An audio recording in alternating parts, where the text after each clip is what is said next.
Hello, it's Suyana, reading Chapter 6 from the All-Inclusive Approach, The Art of Divine Remembrance.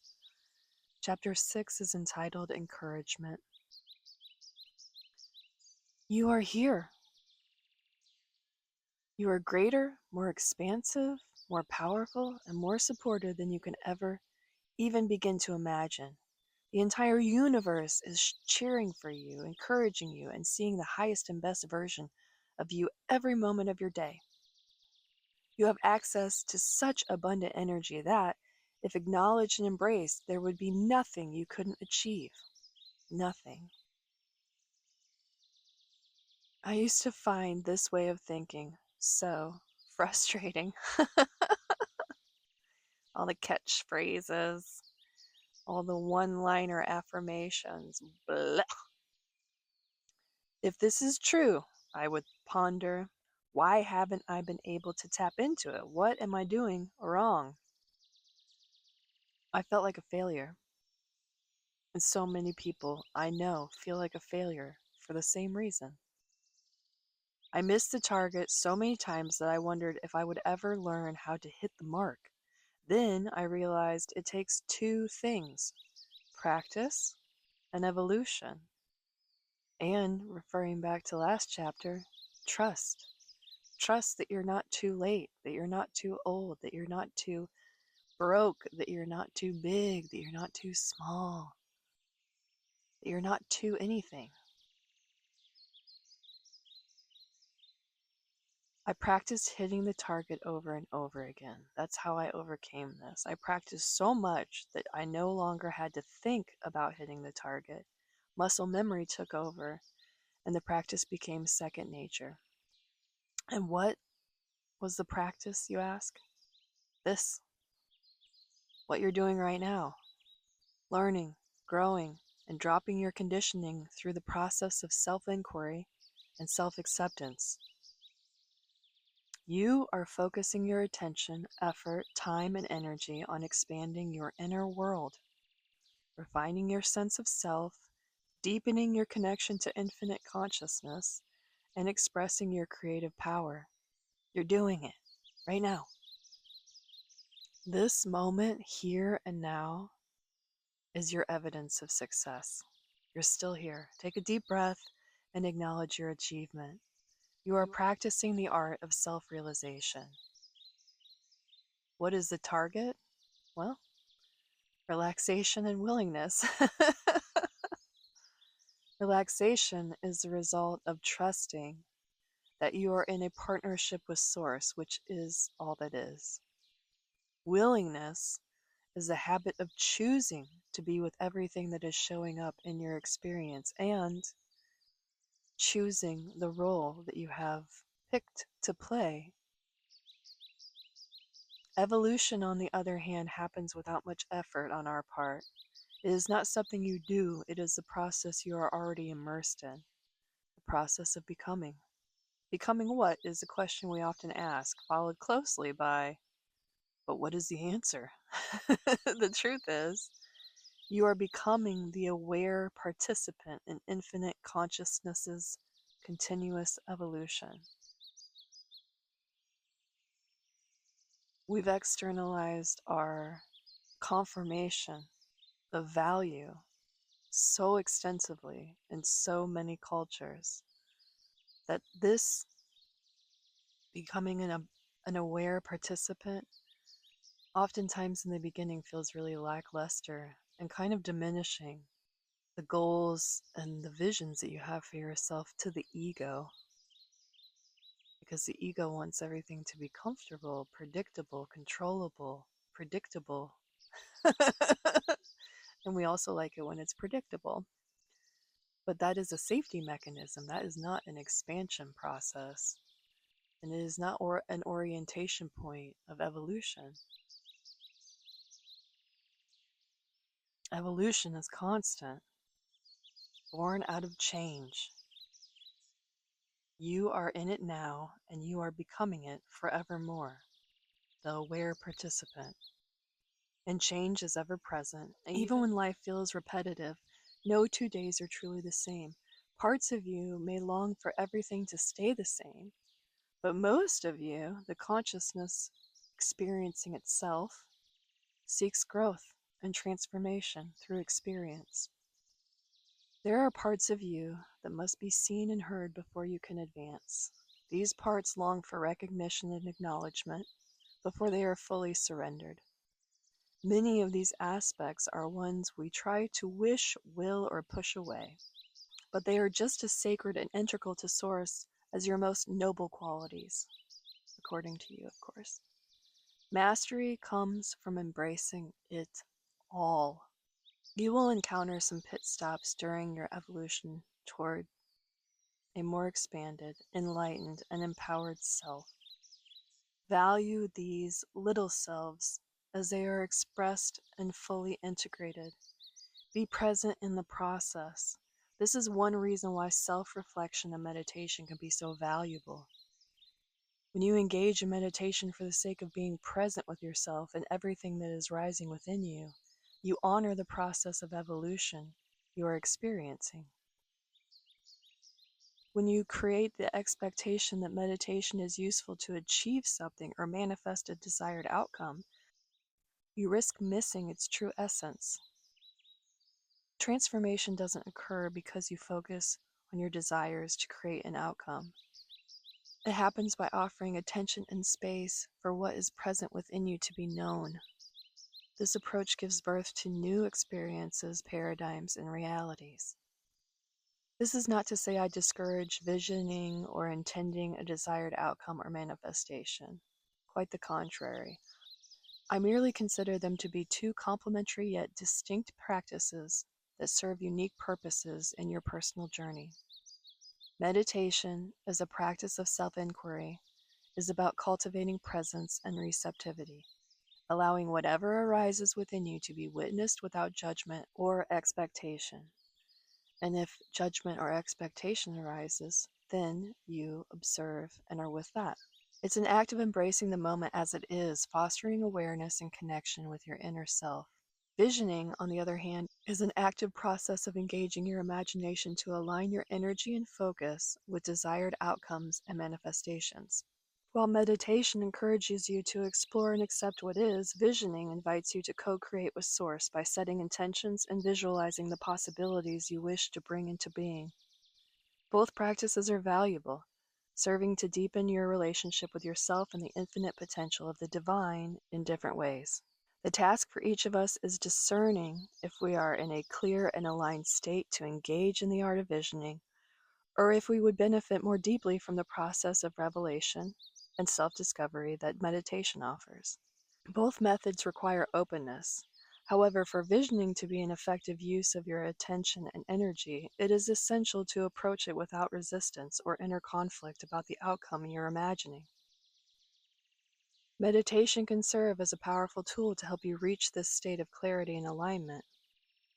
Although more people are beginning to seek answers from within and live holistically, rather than simply supporting the survival of their immediate family or tribe, we are still in the minority. We are still on the fringe, doing things a little differently than the mainstream collective. And that is a good thing. We are the pioneers of a new age, even though you may have heard this 1,000 times and may need to hear it 1,000 more. The world is changing. This change gains momentum as each one of us embodies our inner truth, lives in harmony with our highest ideals, and honors the burning desire within us to create, connect, and express. You are a unique creature. There is literally only one of you, and there will never be another. Yet you are eternally one with all that is. You are here to accompany soul, family, and friends on this journey toward a new paradigm. You are a beauty to behold as you are right now. I know you are an expression of the light of God that exists within us all. Thank you for being a light in this world right now. You were born to be. You. Whenever you feel your actions, thoughts, circumstances, or position in the world is less than divine, please remember to breathe, be grateful, and trust that your very existence is an expression of God in form. You have no criteria to meet, only an eternal invitation to align with the source within and all around. And as a side note, this morning when I was in meditation, in contemplation, I just kept hearing, I am more. I am more. And as I unpacked this wisdom that was being shared,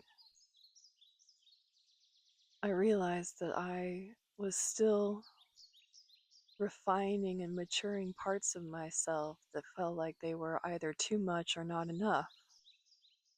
And so thinking to say, you are enough, you are worthy, you are deserving, that wasn't a complete enough response.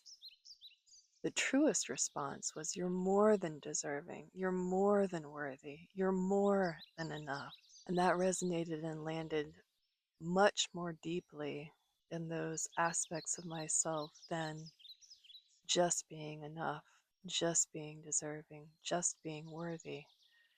And I really wouldn't have probably come to that conclusion if I hadn't just given myself some time and space in the day to be with myself and see what was rising within my own awareness.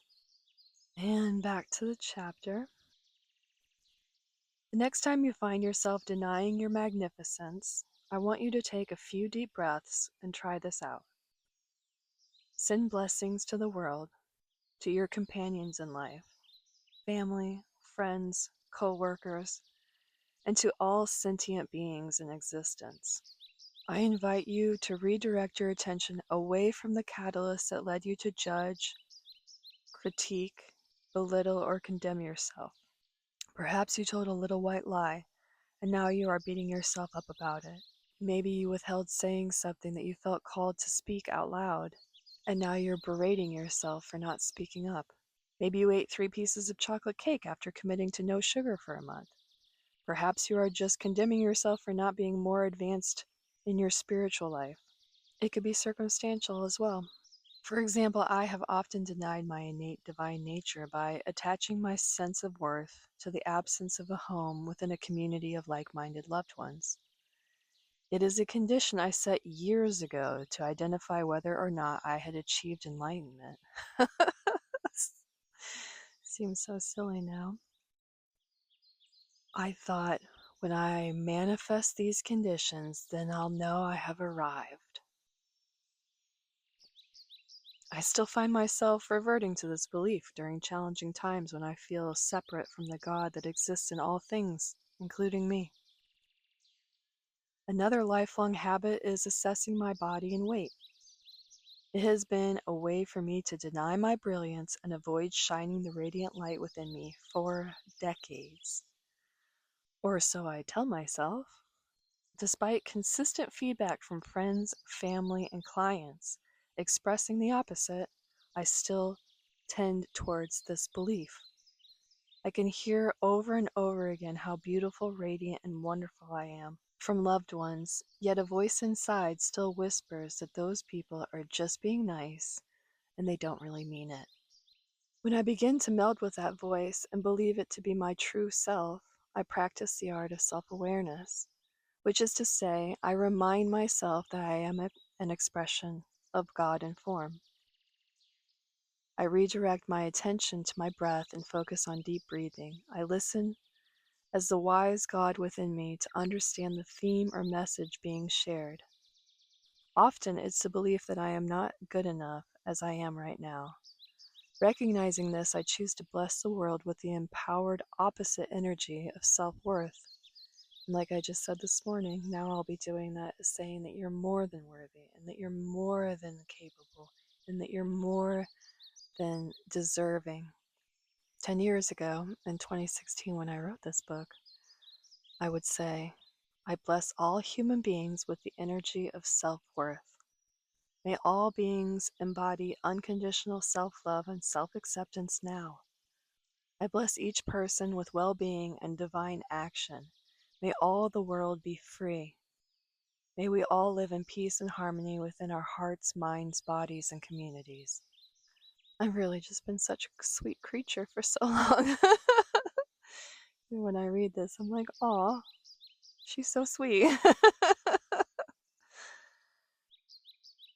I invite you to take the catalyst of your pain, challenges, self-denying beliefs, and use them to inspire love and blessings for all. In this way, you align with the God inside and connect with the God in all, rather than denying the God within and separating yourself from the purpose of each thought, experience, belief, idea, or habit, many of which never originated within you and aren't yours to carry. The purpose being to guide you back to the God inside so you may reorient yourself into alignment with the perception of God.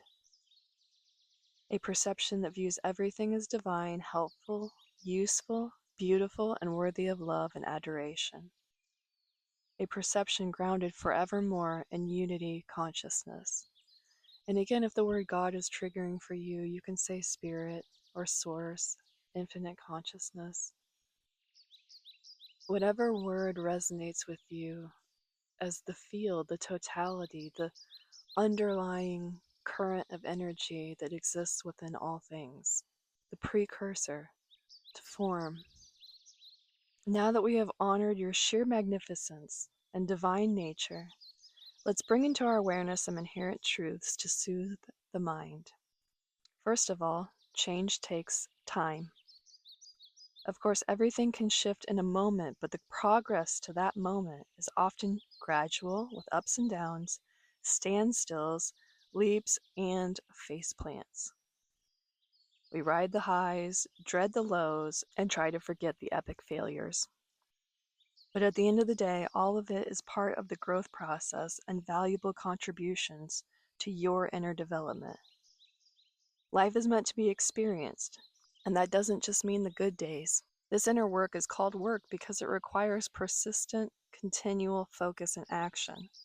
The action I speak of is almost entirely mental in the beginning. It requires a vigilant and diligent attention to your mental content. What do I think? What am I thinking right now? How about now? And now? What do I outsource my power to when things are challenging? What do I make responsible for my hardships?